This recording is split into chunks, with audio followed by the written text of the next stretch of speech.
مدینے کا سفر ہے اور میں نم دیدہ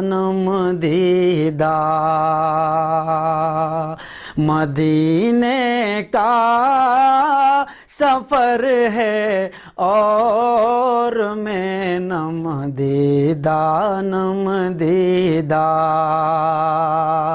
جبھی افسردہ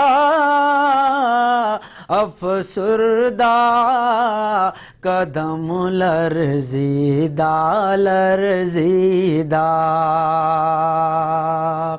چلا ہوں ایک مجرم کی طرح میں جانب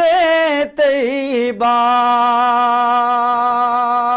چلا ہوں ایک مجرم کی طرح میں جانب طیبہ نظر شرمندہ زبان لغزیدہ نظر شرمندہ زبان لغزیدہ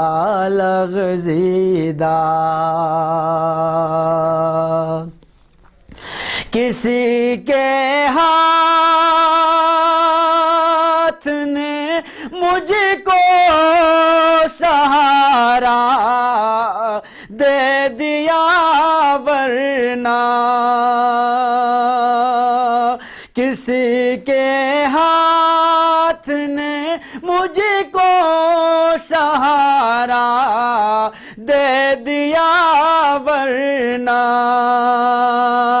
کہاں میں اور کہاں یہ راستے پیچیدہ کہاں میں اور کہاں یہ راستے پیچیدہ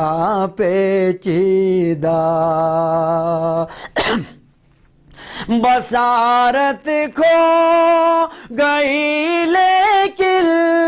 بصیرت تو سلامت ہے بصارت کھو گئی لیکن بصیرت تو سلامت ہے مدینہ ہم نے دیکھا ہے مگر نادیدہ مدینہ ہم نے دیکھا ہے مگر نادیدہ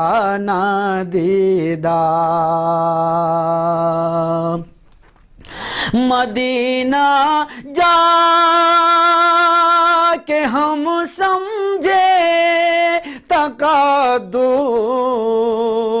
کس کو کہتے ہیں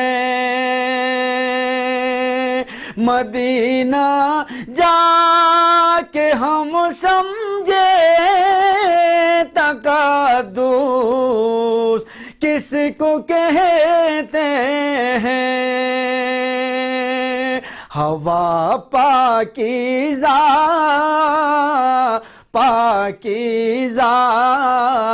فضا سنجیدہ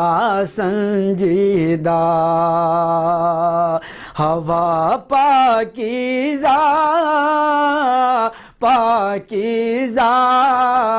فضا سنجیدہ غلامان محمد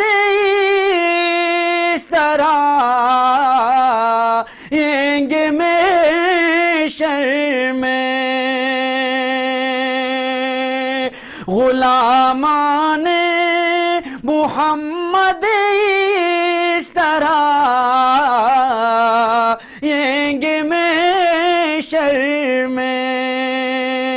سر شوریدہ شوریدہ دل گرویدہ گرویدہ مدینے کا سفر ہے اور میں نم دیدہ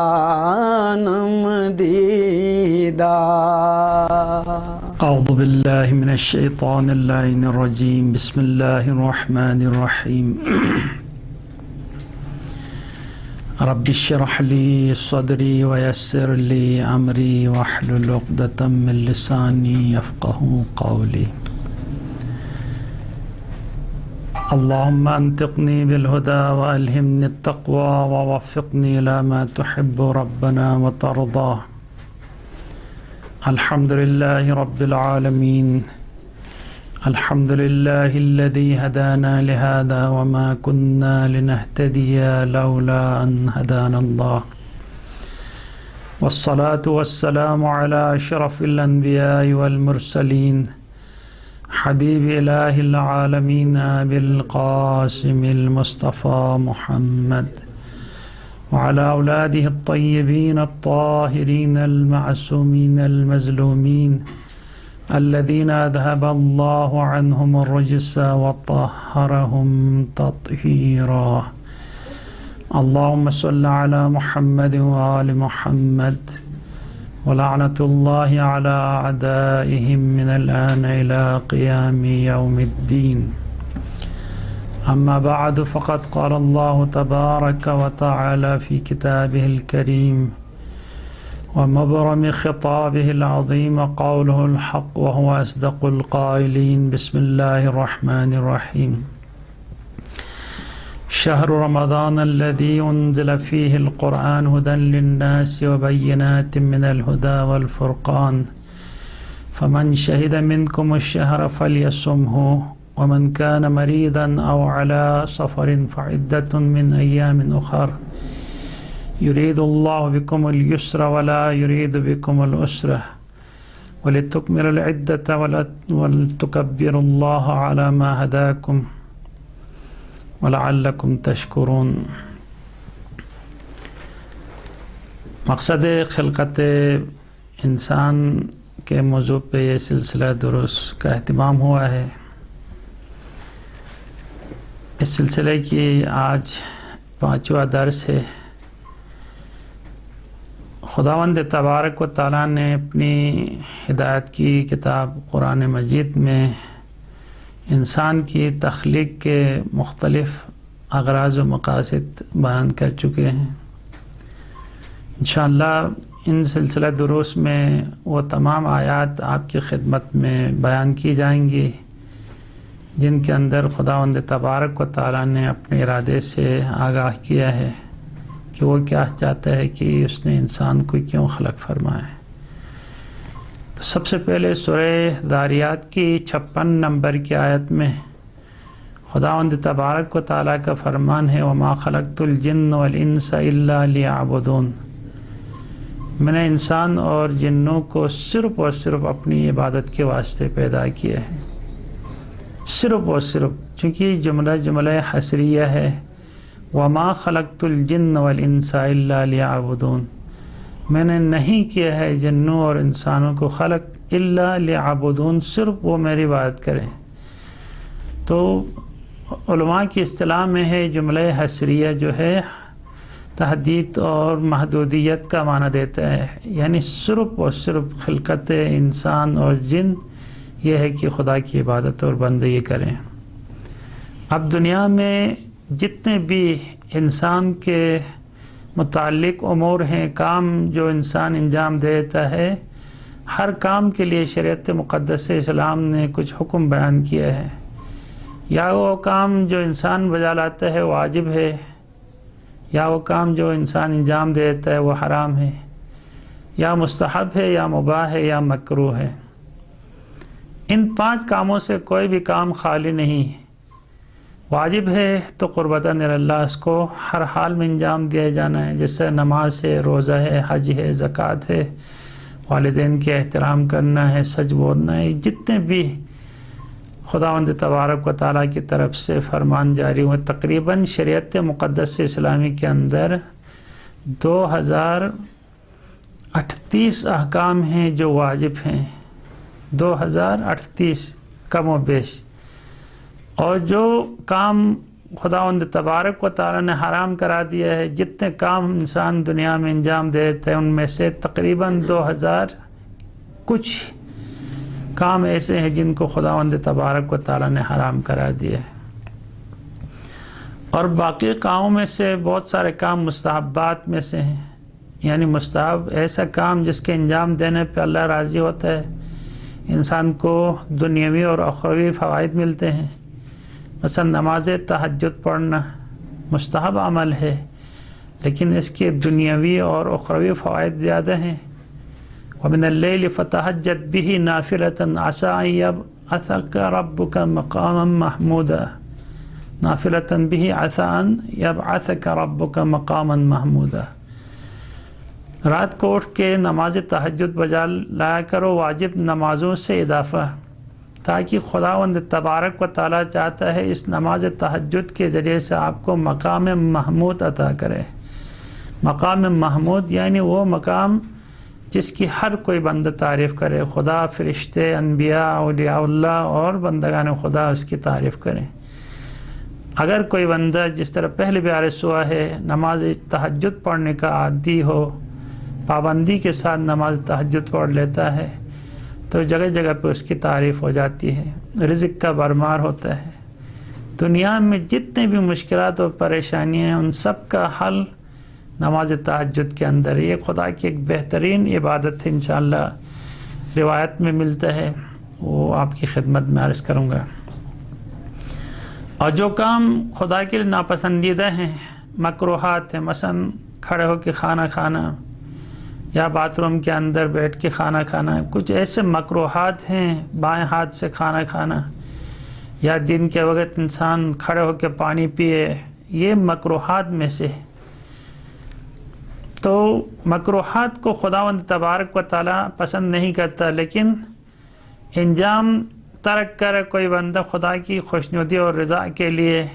تو خداوند تبارک و تعالیٰ کی محبت اس کے دل میں پیدا ہو جاتی ہے اور خدا خوش ہو جاتا ہے اس سے۔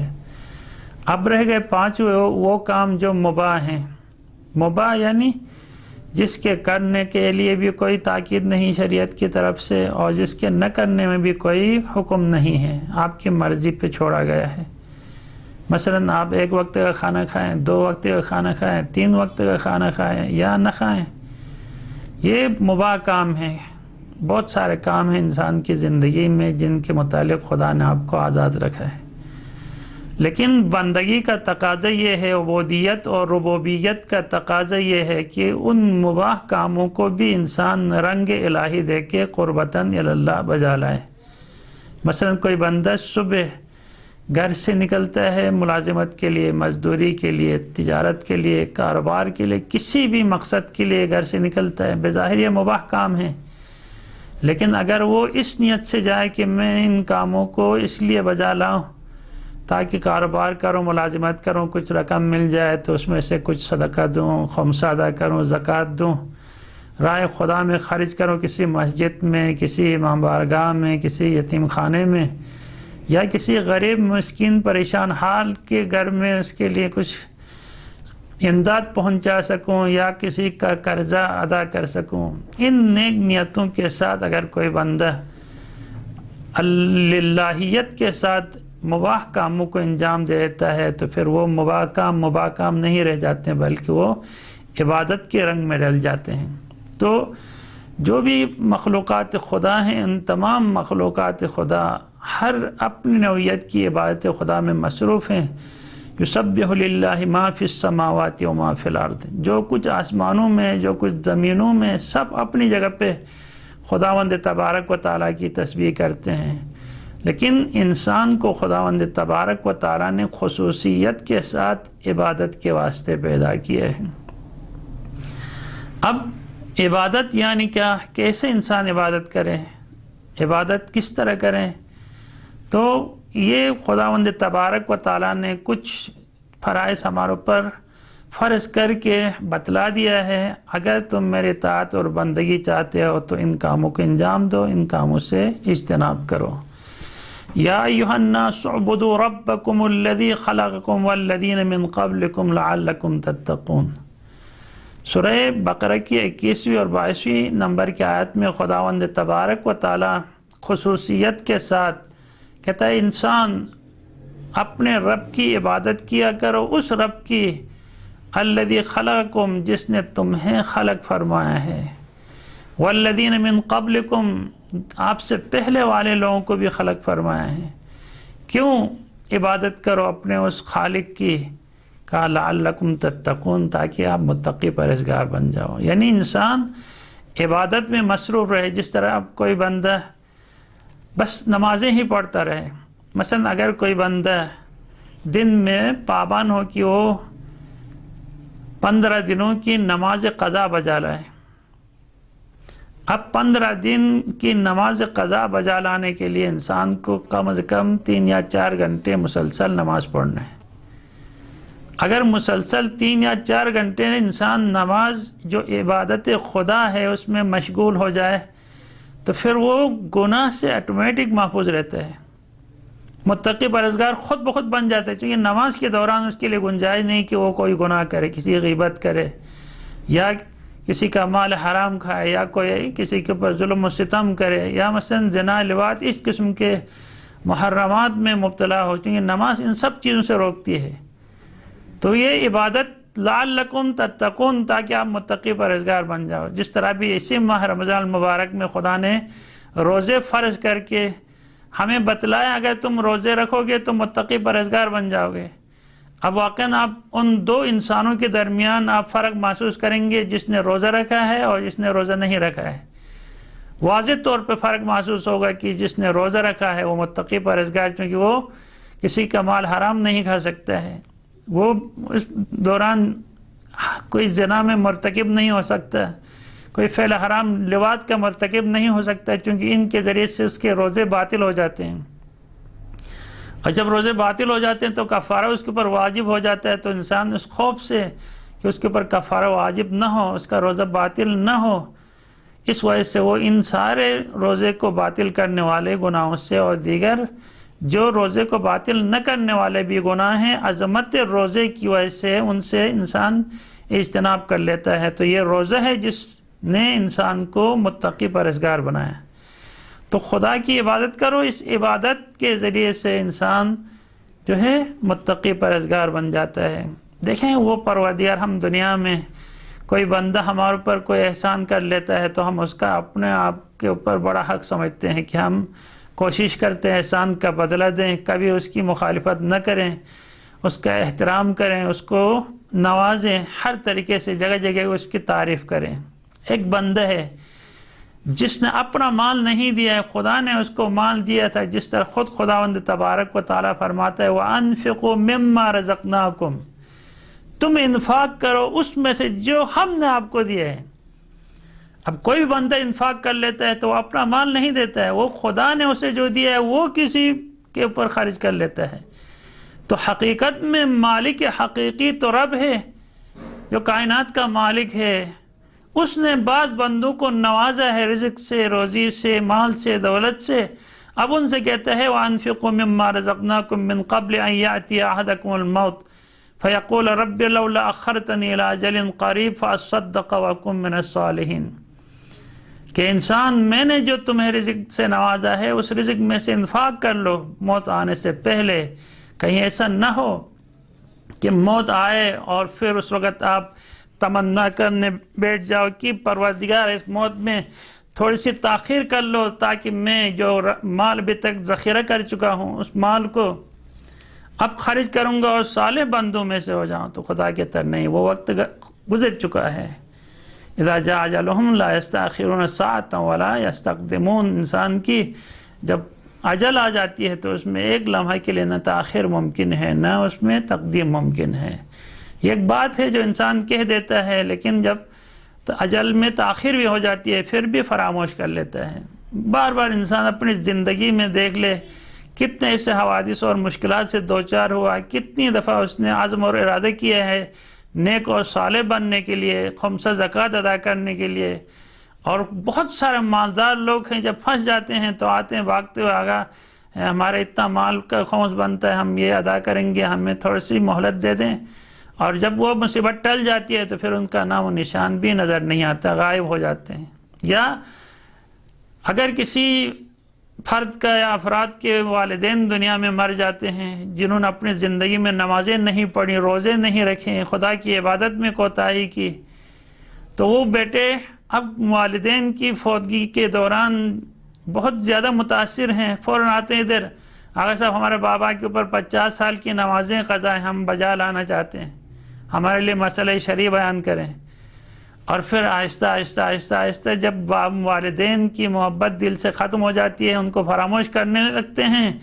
تو نہ صرف والدین کو فراموش کر لیتے ہیں، ان کے حج بھی، ان کے واجبات کو بھی، ان کی قبر پہ جانا بھی فراموش کر دیتا ہے، اور انسان اپنے دنیا کی کاموں میں مشغول ہو جاتا ہے۔ اب جب ہم دنیا میں جس انسان کے احسان کو قدر کی نگاہ سے دیکھتے ہیں، اتنی قدر کی نگاہ سے اپنے خالق اور مالک حقیقی نعمتوں کو دیکھیں۔ قرآن مجید کے اندر جگہ جگہ اللہ تعالیٰ اپنی نعمتوں کی نشاندہی کر رہا ہے، ان تعدوا نعمت اللہ لا تحصوها، جو خداوند تبارک و تعالیٰ کی نعمتیں تمہارے اوپر شب و روز اور پوری حیات کے دوران آپ کے اوپر آتی ہیں، ان نعمتوں کو شمار کرنے بیٹھ جاؤ گے تو شمار نہیں کر سکتے ہو۔ اللہ تعالیٰ فرماتا الذی جعل لکم الارض فراشا، ایک بندہ تمہیں گھر دے دے، ایک کمرہ دے دے، کرائے پہ دے دے تو آپ اس کو اپنا اوپر بڑا احسان سمجھتے ہو، جبکہ خداوند تبارک و تعالیٰ نے اس زمین کو تمہارے لیے فرش بچھایا ہے، جس کے اوپر کھیلتے ہو، کودتے ہو، عیاشی کرتے ہو، کھیتی باڑی کرتے ہو، جس کے اوپر مکان بلڈنگ بناتے ہو، کاروبار کرتے ہو، یہ سب کچھ اس زمین کے اوپر کرتے ہو جس زمین کا مالک خالق حقیقی ہے،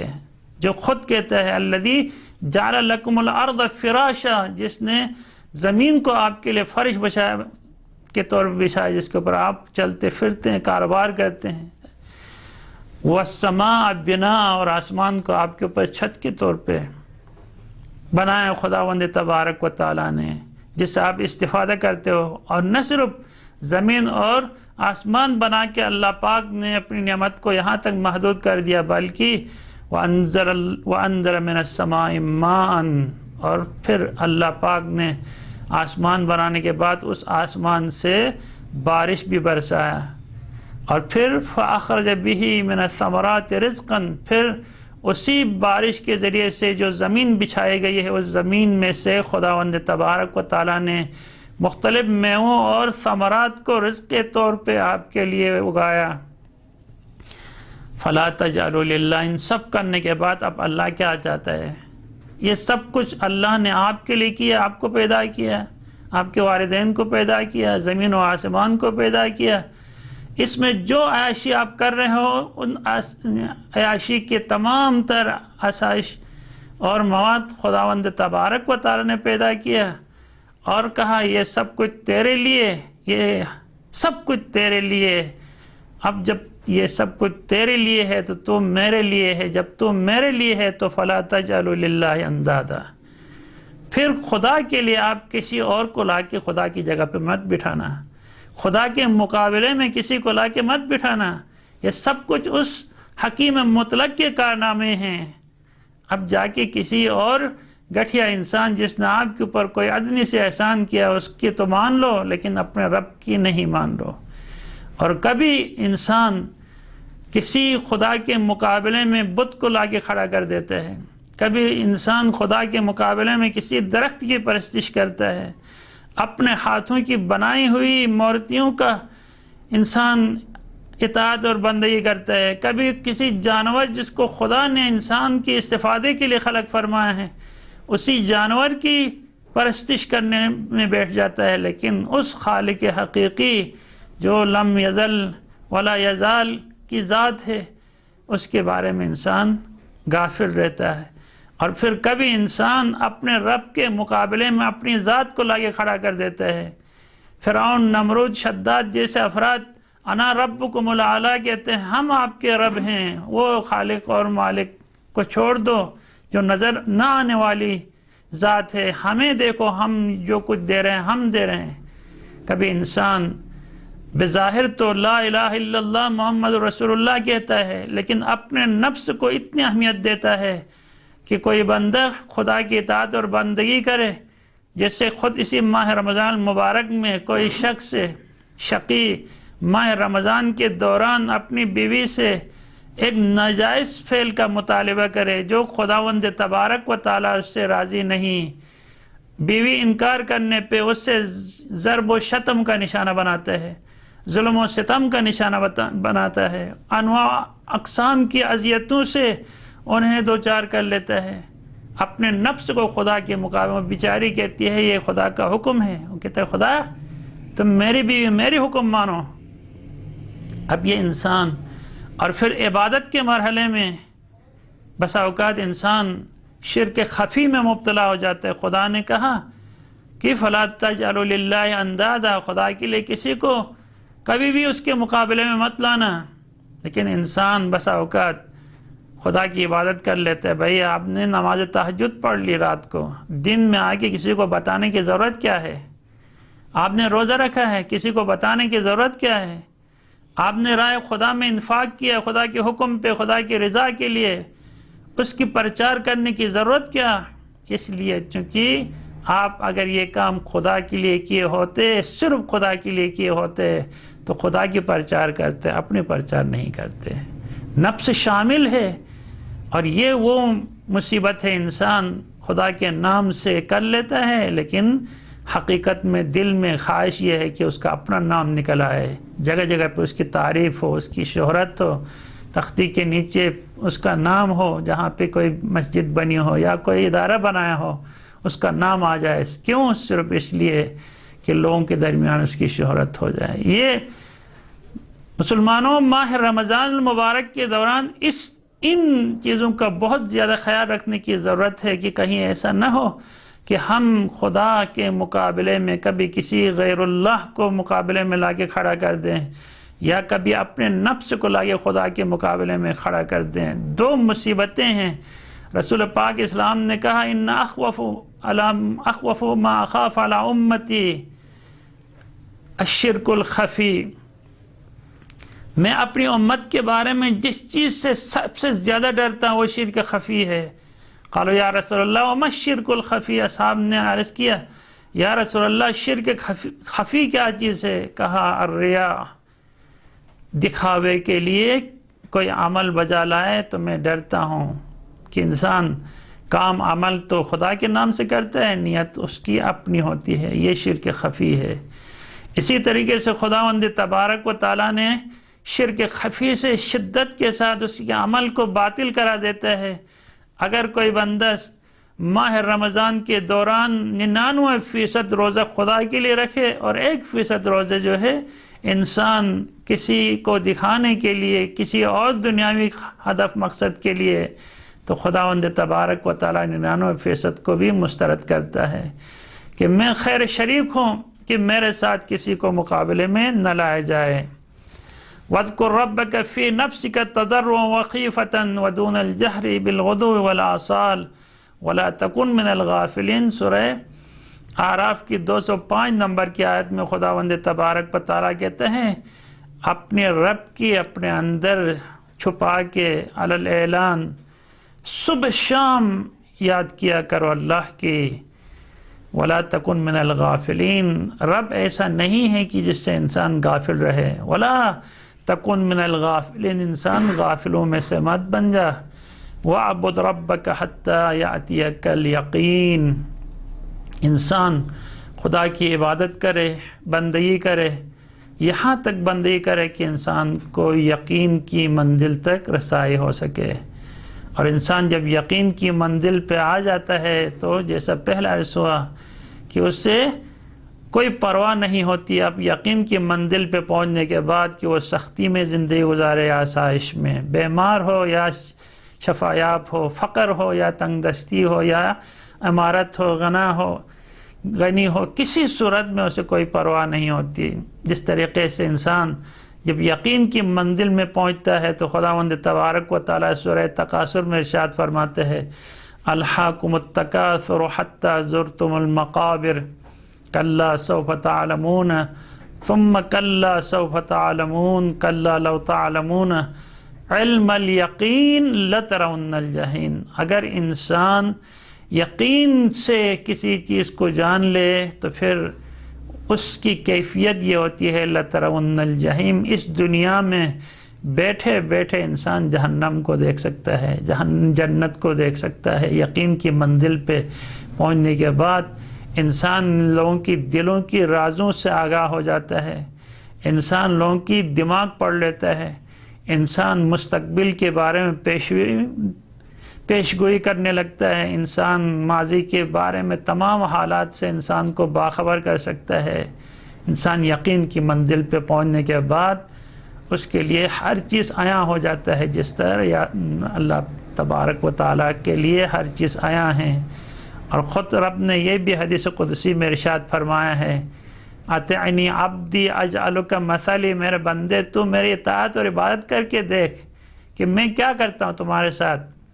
اجعلک مثلی، میں تمہیں اپنا جیسا بناؤں گا، تم میری اطاعت اور بندگی کرو، یقین کی منزل پہ پہنچ جاؤ،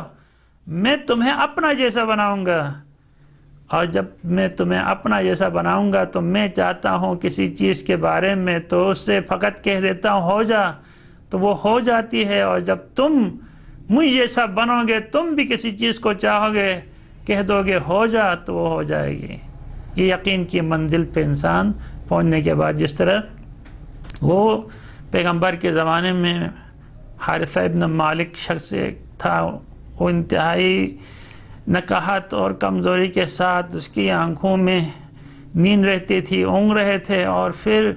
جسم بہت لاغر اور پتلا ہوا تھا۔ رسول خدا نے اس کی اس حالت کو دیکھ کے کہا کہ کس حال میں ہو حارثہ؟ یا رسول اللہ اگر کہوں یقین کی حالت پہ ہوں۔ کہا کیا مطلب یقین کی حالت میں؟ انسان دعویٰ کرنے کے بعد اس کے لیے دلیل کی ضرورت ہوتی ہے۔ آپ کی یقین کے منزل پہ پہنچنے پہ آپ کے پاس کیا دلیل ہے؟ کہا یا رسول اللہ یہیں دنیا میں بیٹھ کے جنت اور جہنم کو دیکھ رہا ہوں۔ یا رسول اللہ میں دیکھ رہا ہوں کہ ان انسانوں میں سے کون جنت جا رہا ہے کون جہنم میں، اسی دنیا میں بیٹھ کے ابھی بھی دیکھتا ہوں۔ کہا اس منزل پہ پہنچ جاؤں۔ کہا زید حارثہ تم اس منزل پہ پہنچے ہو، اس منزل کو محفوظ رکھنا اپنے لیے۔ کوئی آرزو ہے تمہاری؟ کہا یا رسول اللہ آرزو ایک ہے، بس رائے خدا میں شہید ہو جاؤں، بس یہ آرزو ہے، اور کوئی آرزو باقی دنیا سے نہیں ہے۔ تب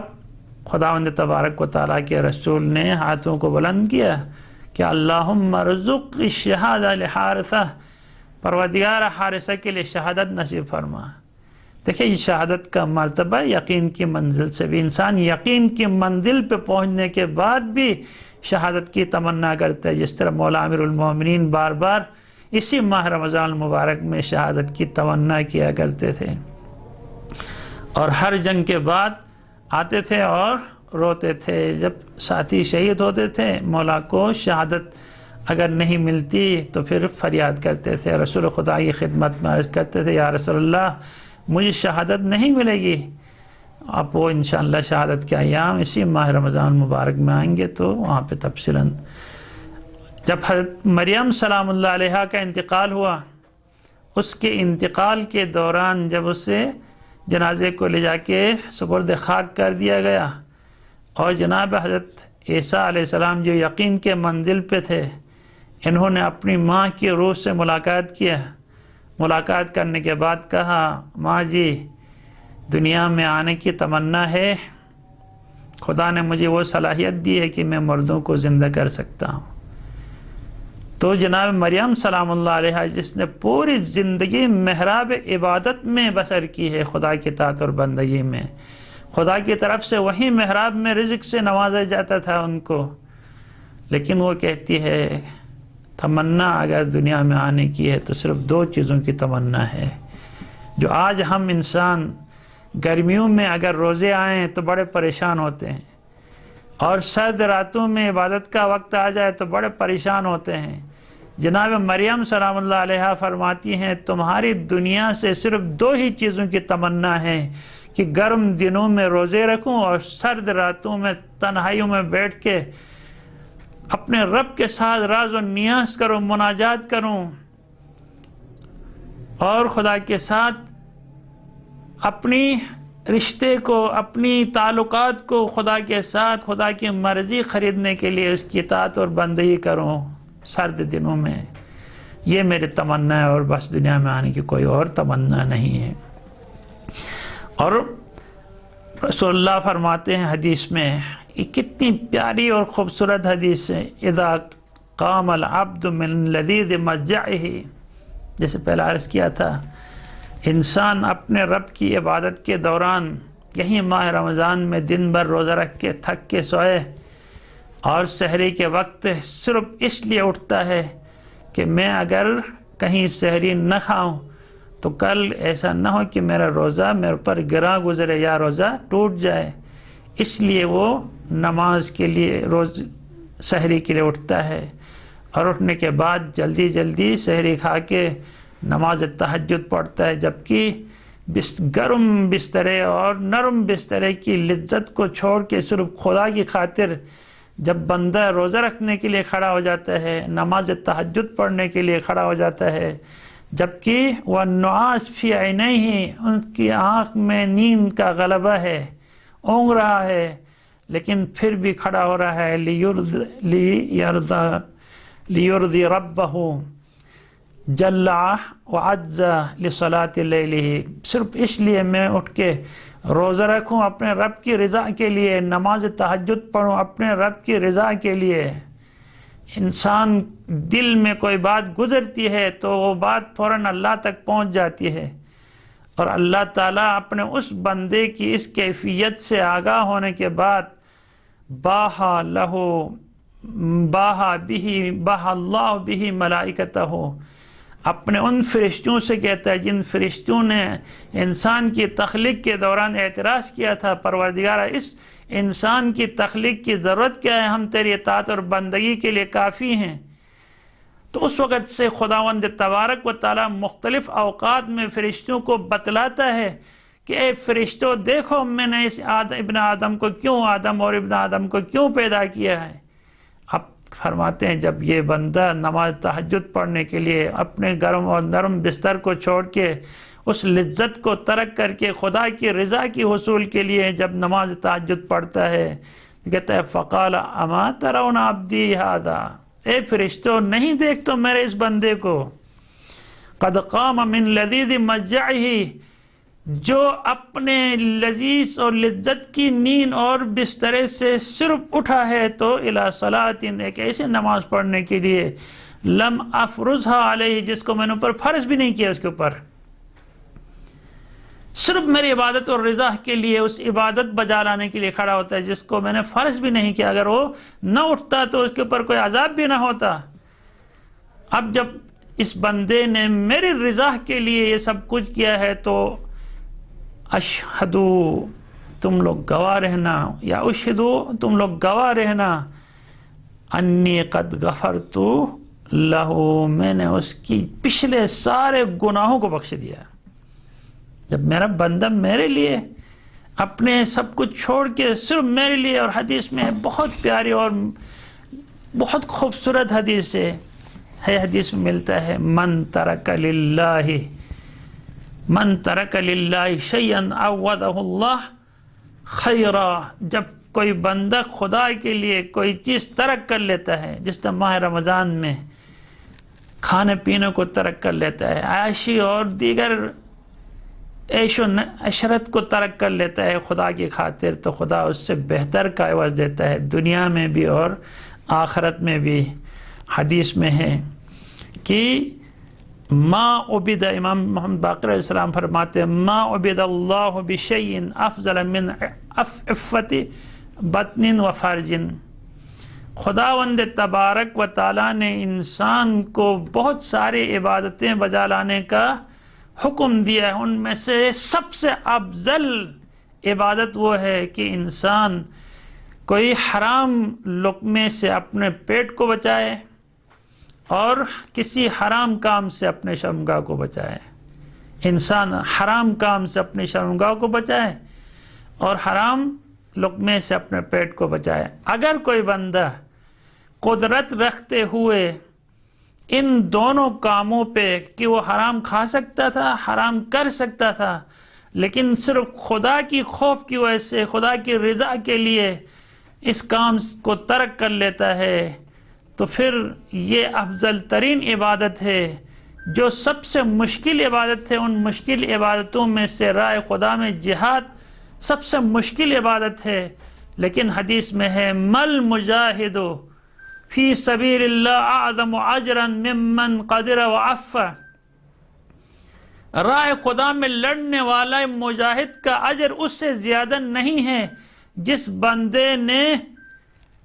گناہ پہ قدرت حاصل کرتے ہوئے اپنے آپ کو محفوظ رکھا۔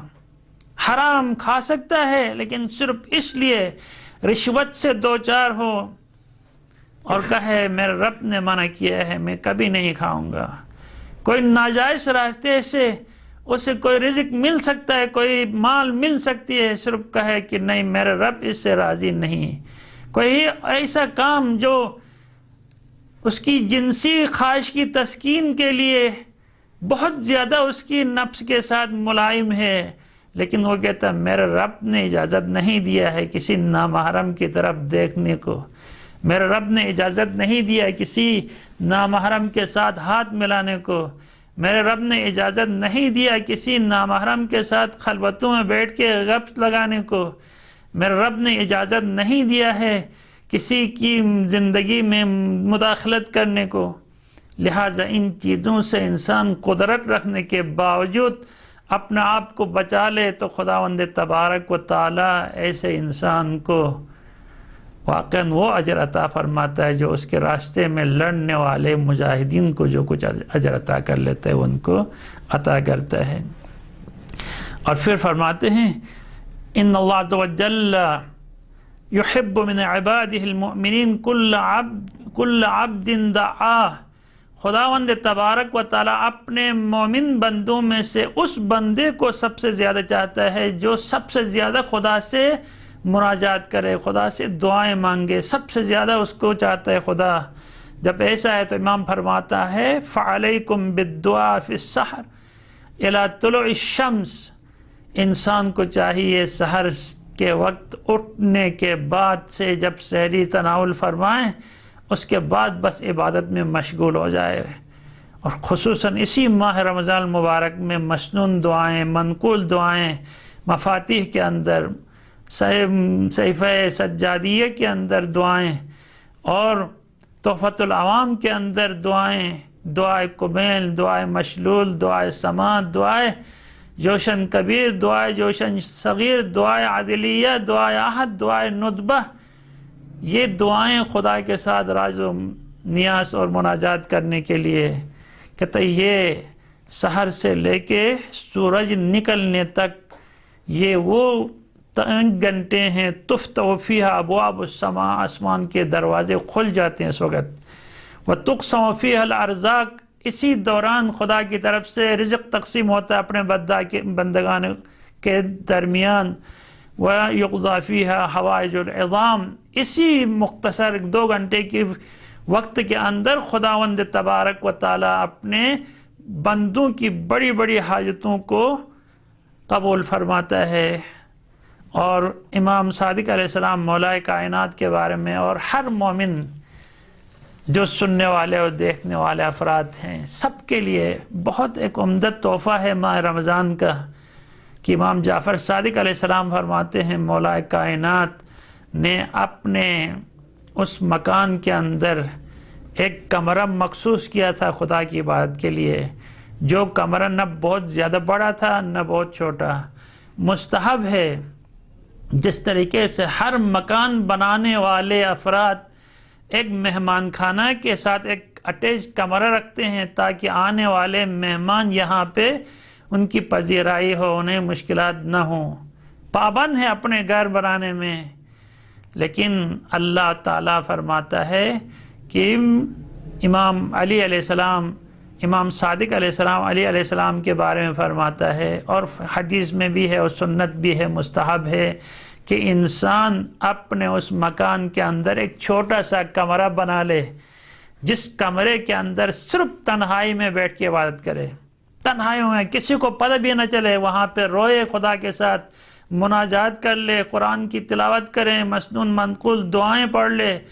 خدا کے ساتھ راز و نیاز کا اپنی قضا نمازیں پڑھ لے، خدا کے نعمتوں کے بارے میں تفکر کرے، اور خلقت خدا کے بارے میں، آثار خداوندی کے بارے میں تفکر و تعقل کرے۔ یہ آج کا پیغام ہے تمام مسلمانوں کے لیے۔ اپنے گھر کے اندر موجودہ کمروں میں سے ایک کمرہ میں بھی گزشتہ ان مہینوں میں دبئی سے ہو کے آیا۔ دبئی میں ایک مومن نے مجھے اپنے گھر میں دعوت دی۔ جب میں اس کے گھر میں گیا تو اس نے اپنا وہ مخصوص اتاق دکھایا، جس اتاق کے اندر اس نے مختلف ائمہ معصومین علیہ السلام کی ذریعہ مختلف شبیہ عالم اور مختلف وہ عزاداری سے مربوط ساز و سامان رکھے ہوئے ہیں۔ مجھے واقعاً وجد آیا کہ آج ہمارے مومنین کے دلوں میں جو امام حسین کی محبت رقم ہوئی ہے، جاگزین ہوئی ہے، اسی طرح وہ اس کے لیے جب ایک کمرہ مخصوص کر سکتے ہیں عزاداری کے تبرکات کے لیے، تو پھر خدا جس نے امام حسین کو بھی خلق فرمایا ہے، جس امام حسین نے اپنی قربانی اس خدا کے لیے دی ہے، اس خدا کے لیے بھی ایک کمرہ مخصوص ہو جس میں انسان تنہائی میں بیٹھ کے اپنے رب کی پرستش کرے، خدا کے ساتھ راز و نیاز کرے۔ تو انشاءاللہ کل یہی کمرہ اس پورے گھر میں سے یہ آسمان کے لیے ایسے چمکے گا جیسے زمین والوں کے لیے آسمان کے ستارے چمکتے ہیں، اور یہی کمرہ انسان کے لیے کل جب قبر میں آئے گا تو وہاں پہ کام آئے گا۔ قیامت کے اس مشکل اور سخت لمحات میں یہ کمرہ اللہ پاک کے اس درگاہ میں انسان کی سفارش و شفاعت کرے گا۔ مسجد میں جا کے عبادت کرنے کا حکم یہ ہے کہ مسجد میں جب جاؤ گے تو ایک جگہ پہ بیٹھ کے نماز مت پڑھنا، مسجد کے ہر کونے میں ہر ستون کے نیچے بیٹھ کے نماز پڑھنا، ہر جگہ پہ نماز، ایک مستقل جگہ اپنے لیے معین نہ کرنا، پورا مسجد میں پھیل کے نماز پڑھیں، تاکہ مسجد کی ہر وہ جگہ جہاں پہ آپ نے خدا کی عبادت بجا لائی ہے، وہ جگہ کل خدا کے سامنے آپ کی سفارش کرے گی، آپ کی شفاعت کرے گی کہ پروردگار اس بندے نے فلاں وقت میرے اوپر نماز پڑھی، آپ اس کے اوپر رحم کر۔ تو جس طرح مسجد بنانے کا حکم ہے، اسی طریقے سے وہ گھر کے اندر وہ مخصوص اتاق بنانے کا بھی حکم ہے۔ مجھے امید ہے کہ اس ماہ رمضان کے دوران بہت سارے مسلمان اپنے گھروں میں اپنے گھر والوں کے لیے، چونکہ مستحب نمازیں گھر میں پڑھنے کی تاکید ہے اور فرض نمازیں مسجد میں جا کے پڑھنے کی تاکید ہوئی ہیں، اور اب چونکہ کرونا وائرس کی وجہ سے مساجد کے اوپر تالے لگے ہوئے ہیں، تو پھر لوگ نماز تہجد کے لیے، شبۂ قدر کے اعمال بجا لانے کے لیے، ماہ رمضان کی دعاؤں کے لیے اس کمرے میں سفید چادر بچھائیں اور سارے گھر والوں کو وہاں پہ جمع کریں، اور گھر کا سربراہ یا خود پڑھ سکتا ہے تو ٹھیک، نہیں پڑھ سکتا ہے تو ہمسائے میں سے کسی ایسا انسان جو اچھی دعا پڑھ سکتا ہے اس کو بلائے، اور وہاں سے دعائے توسل، دعائے کمیل، حدیث قصہ، قرآن مجید کی تلاوت مل بیٹھ کے پورے خاندان کے ساتھ۔ یہ خدا کی اطاعت اور بندگی کے لیے خدا نے ہمیں پیدا کیا ہے، اور یہ ماہ رمضان سب سے مناسب مہینہ ہے کہ ہم بیٹھ کے خدا کی اطاعت اور بندگی کریں۔ خداوند تبارک و تعالیٰ سے دعا گو ہوں پروردگار عالم ہم سب کو اپنے رب کی صحیح معنوں میں عاشقانہ عبادت کرنے کی توفیق عطا فرما، اور شب و روز خدا کی یاد میں مشغول رہنے کی ہمیں توفیق عطا فرما۔ ایک لحظہ ہمیں اپنی حال پہ پروردگارہ باقی نہ فرما، ہمیشہ اپنے ساتھ ہمیں وابستہ فرما، اپنے رزق اور روزی سے ہمیں نوازتے رہیں اور اضافہ فرما۔ جو بیمار ہیں انہیں شفاء کامل و عاجل، اور جو پریشان ہیں ان کی پریشانیوں کو دور فرما، مرحومین کی مغفرت فرما، اور شہداء کی درجات کو بلند فرما۔ والسلام علیکم ورحمۃ اللہ وبرکاتہ۔